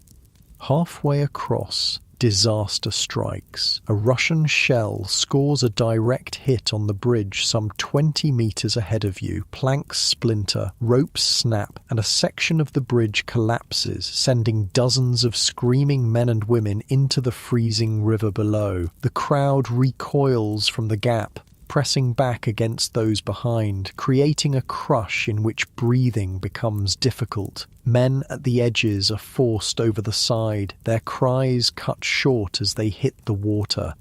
"We have to jump it," Marcel shouts in your ear, gesturing to the gap. "It's our only chance." He's right. Going back is impossible against the press of the crowd. Staying here means being crushed or pushed into the river. The gap is perhaps 2 meters wide, a challenging jump under normal circumstances, a potentially fatal one in your weakened state, with the unstable bridge swaying beneath your feet.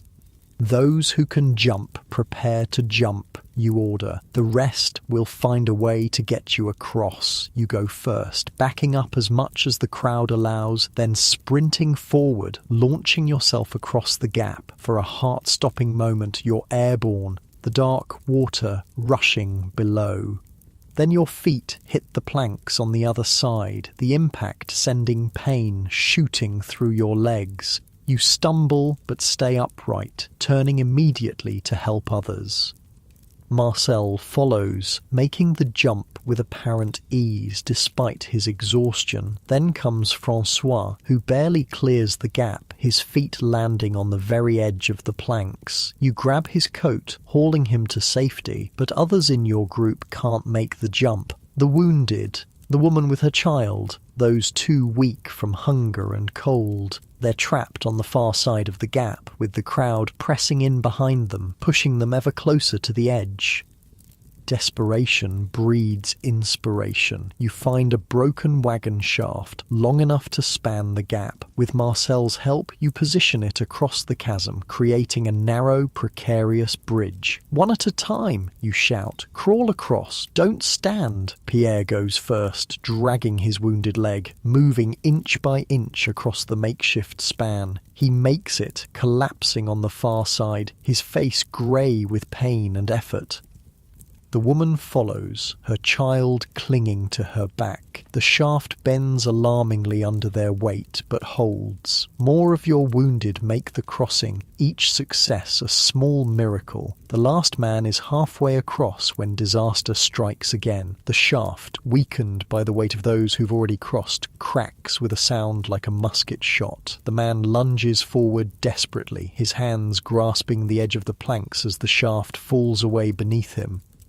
You and Marcel grab his arms, hauling him to safety as his legs dangle over the freezing water. He's the last of your group. All 16 survivors, plus the woman and child, have made it across the gap. The rest of the crossing is a blur of pushing bodies, shouted commands, and the constant thunder of Russian artillery. But finally, mercifully, you reach the far bank. Solid ground, however frozen and inhospitable, feels like salvation beneath your feet.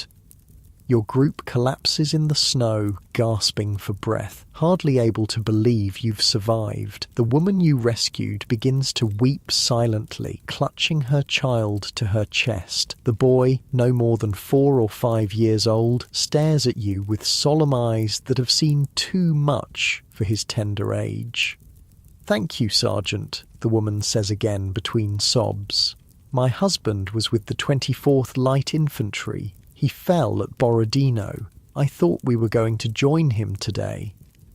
You nod, unable to find words. So many have died. So many are still dying, even now, on the bridges and in the freezing waters of the Berezina. The lucky ones are shot by Russian bullets or killed by artillery. The unlucky drown slowly, their limbs numbed by the cold, their lungs filling with water as their strength fails. Looking back across the river, you see the Russians have reached the far bank in force. They've set up artillery batteries that pound the bridges relentlessly, turning the crossing into a gauntlet of fire and splintering wood. Still, men continue to push forward, driven by the most basic instinct, survival. "We should move," Marcel says, helping Pierre to his feet. "Put some distance between us and the river. The Russians may yet ford it elsewhere." He's right. The crossing is not the end of your ordeal, merely another step in the long journey home. Gathering your strength, you lead your small band of survivors away from the Berezina, joining the stream of humanity flowing westward toward Vilna, toward Poland, toward France. The days that follow blend together, a nightmare landscape of snow and suffering. Men continue to die from cold, from hunger, from wounds that fester in the filthy conditions. The Russians pursue, but half-heartedly content to let General Winter do most of their work for them. Your group shrinks further. Pierre succumbs to his wound, infection setting in despite your best efforts to keep it clean. 2 others simply fail to wake one morning, their bodies finally surrendering to exhaustion and exposure. The woman, Madame Fournier, you learn, continues with you, her strength and determination a constant source of amazement. Her son, Michel, walks when he can and is carried when he cannot, his small face stoic beyond his years. By the time you reach Vilna in mid-December, only 10 of your original 27 men remain, plus Madame Fournier and Michel. The city offers little sanctuary. It's overwhelmed with retreating French forces, its supplies exhausted, its hospitals overflowing. After a single night under shelter, you continue westward, always westward, toward the Niemen River and the border of Russia. You cross the Niemen on December 30th, 1812, returning to Poland by the same route you entered Russia 6 months earlier. The contrast could not be more stark. Where once a magnificent army marched eastward with banners flying and drums beating, now a stream of ragged spectres limps westward, barely recognizable as soldiers, barely recognizable as human. Of the nearly 500,000 men who invaded Russia under Napoleon's command, fewer than 30,000 return. The rest lie buried in Russian soil, their bones marking the long road from the Niemen to Moscow and back again. Winter turns to spring, spring to summer. Your journey continues through Poland, through Prussia, finally reaching the borders of France in late summer of 1813. Your group has stabilized at 7 men plus Madame Fournier and Michel. Marcel remains among them. Your friendship forged in fire and ice, stronger than any blood tie. France, when you finally set foot on her soil again, is not the triumphant homeland you remembered. The disaster in Russia has emboldened her enemies. Prussia has risen again, joining with Russia and Austria in a new coalition against Napoleon. British forces under Wellington are pushing northward from Spain. The empire is threatened on all sides. Despite your ordeal, despite everything you've survived, you're still a sergeant in the Grande Armée. You report to the nearest military authorities, expecting to be discharged, to be allowed to return to Lille, to your father's bakery, to peace. Instead, you receive new orders. Napoleon is rebuilding his army, preparing to face the coalition forces in Germany. Experienced veterans are worth their weight in gold. You and Marcel are assigned to the 37th Line Infantry, a regiment being reformed after heavy losses in Russia. It's not what you wanted, not what you expected, but you are a soldier. You follow orders. You do your duty. The campaign of 1813 is a desperate one. Napoleon, his military genius undiminished, wins victories at Lutzen and Bautzen, but they're costly victories, bleeding his new army white, and without cavalry, nearly all the horses died in Russia. He cannot exploit his successes as he once did. Through it all, you fight. At Lutzen, at Bautzen, at Dresden, Marcel remains at your side, as he has been since that first march from the barracks 8 years ago. You both bear the scars of your service, physical scars from wounds received in battle, mental scars from the horrors witnessed during the retreat from Moscow. Then comes Leipzig, the Battle of the Nations, 3 days of carnage that dwarf even Borodino in their scale and bloodshed. The coalition armies outnumber the French 2-1. Despite Napoleon's tactics, despite the valour of his troops, the outcome is never really in doubt. On the 3rd day of battle, your regiment is positioned near the Elster River, covering the French retreat. A coalition battery finds your range, showering your position with case shot, tin canisters filled with musket balls that burst above the target, raining death from above. Marcel falls beside you, multiple wounds tearing through his chest and abdomen. There's nothing to be done. The injuries are too severe, too numerous. He dies in your arms, his last words lost in the thunder of artillery and the screams of the wounded. You have no time to grieve. The order comes to fall back, to cross the Elster before the bridges are destroyed. You leave Marcel's body where it fell, another casualty among tens of thousands, another friend lost to Napoleon's ambitions. The retreat from Leipzig becomes a rout. The coalition forces pursue relentlessly, pushing the battered French army back across the Rhine, back into France itself. Napoleon works miracles with what remains of his forces, winning victories against superior numbers at Brienne, Champaubert, Montmirail. But it's not enough. It's never enough. In April 1814, with coalition armies closing in on Paris, Napoleon abdicates. The war, it seems, is finally over. The Bourbons return to the French throne. Soldiers of the Grande Armée are disbanded, sent home to rebuild their lives after decades of constant warfare. You return to Lille, to your father's bakery, to find much changed. Your father has died, your mother aged beyond recognition by grief and hardship. Your sister Marie, married to the blacksmith's son, has 2 children you've never met. Your younger brother, once apprenticed to a carpenter, was conscripted in 1813 and died at Leipzig, perhaps even in the same battle where Marcel fell. The bakery has been sold to pay debts. There's nothing left of your old life, nothing to return to. You're a veteran without a place, a soldier without a war. For a time, you work as a labourer, your sergeant's skills of little use in peacetime. The work is hard, the pay meagre, but it keeps you fed. At night, you dream of Russia, of the Berezina, of Leipzig. You wake sweating despite the cool night air, reaching for a musket that isn't there. Then, in March 1815, comes the news that changes everything. Napoleon has escaped from Elba. He's landed in France. The army is rallying to him. The Bourbons are fleeing. The Emperor has returned. For 3 days, you wrestle with your conscience, with your memories, with your loyalty. You remember the glory of Austerlitz, the horror of the Berezina, the needless deaths at Leipzig. You remember Marcel, Pierre, François, and countless others who gave their lives for the Emperor's ambitions. In the end, you do not rejoin the colours. You do not march with the Grande Armée on its final campaign. You hear of Waterloo from other veterans, men who followed Napoleon to the last and survived to tell the tale of his final defeat. Instead, you find Madame Fournier and Michel, who have settled in a small village near Lille. She's established a modest seamstress business, supporting herself and her son with needle and thread. You offer your protection, your companionship, your shared memories of that terrible retreat where you saved each other's lives.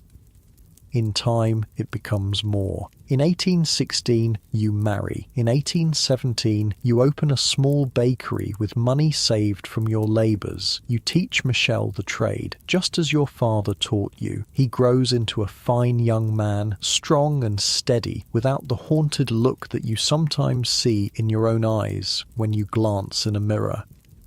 Years pass, the bakery prospers, your nightmares grow less frequent, though they never entirely disappear. You rarely speak of your experiences in the Grande Armée, but you keep a small wooden box containing your mementos, your sergeant's stripes, the locket with your mother's hair that the old Russians spared, the button from a Russian officer's coat taken at Austerlitz. Sometimes, on quiet evenings, you take out these relics and remember, not the horror, not the suffering, but the camaraderie, the sense of purpose, the feeling of being part of something larger than yourself. You remember Marcel's laugh, Pierre's quiet wisdom, François' unwavering loyalty to the Emperor. In 1840, you hear that Napoleon's remains are being returned to France from St. Helena to be interred with honour in Paris. You're 54 years old now, your hair grey, your once strong baker's hands gnarled with arthritis, but you make the journey to Paris, joining thousands of other veterans who line the route of the funeral procession.